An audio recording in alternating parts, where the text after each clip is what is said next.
Siamo alla seconda corsa, la Gentleman di oggi, cavalli di 4 anni, premio Iscatilla, cavalla che ricorda due personaggi recentemente scomparsi, ovviamente Luciano Bechicchi, che ne era interprete tante volte qua a Bologna, e il suo allevatore anche Gentleman, che la interpretava in corsa, recentemente scomparso, Laerte Bortolotti.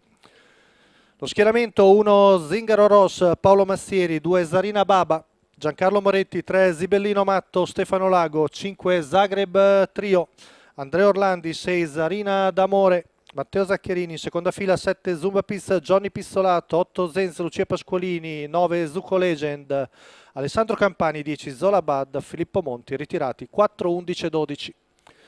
Stacco della macchina, ci prova Matteo Zaccherini con Zarina d'Amore, partita svelta anche l'altra Zarina, quella targata Baba. Vediamo la curva con il duello fra le due Zarine, con Zarina Baba di dentro, Zarina d'Amore di fuori. Cerca di sfondare Matteo Zaccherini, alla fine ci riesce dopo strappo violento.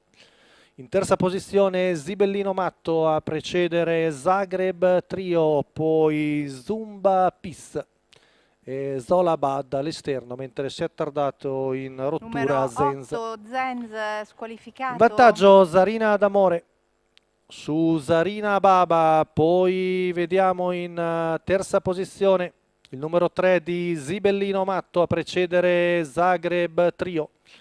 Avanza al largo Zola Bad, ma viene anche stappata Zarina d'Amore, vuol mantenere ritmo sollecito Matteo Zaccherini. Davanti a Zarina Baba, poi sempre Zibellino Matto in terza posizione a precedere Zagreb Trio, poi Zumba Pis, il 9 di Zucco Legend, mentre ora spostato al largo anche Zumba Pis, trova però l'anticipo di Zagreb Trio che vuole andare in schiena a Zola Bad, con in vantaggio sempre la figlia di Broadway Hall, seguita da Zarina Baba. Ora Filippo Monti cerca di avvicinare la battistrada, che però mantiene ancora il ritmo sollecito. 14-8 la retta di là da parte di Zarina Baba. Zola Bad in difficoltà, alla fine si getta di Numero galoppo con 10 Zumba Zola Pis che Bad sposta in terza ruota. squalificato. Zarina Baba sempre seconda davanti a Zagreb Trio. Zarina d'Amore ancora a vantaggio discreto, ci mancano ancora poco meno di 200 metri, retta d'arrivo con Zarina d'Amore in vantaggio.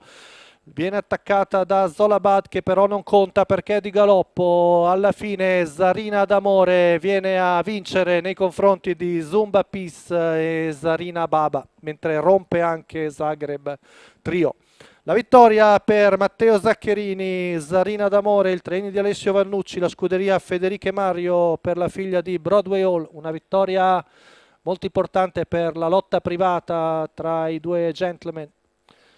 Matteo Zaccherini e Filippo Monti. Filippo Monti passa per primo sul palo, lo vediamo con la scarrierante Zola Bad, ma la vittoria è per Zarina d'Amore che paga il totalizzatore da favorita netta 1,39.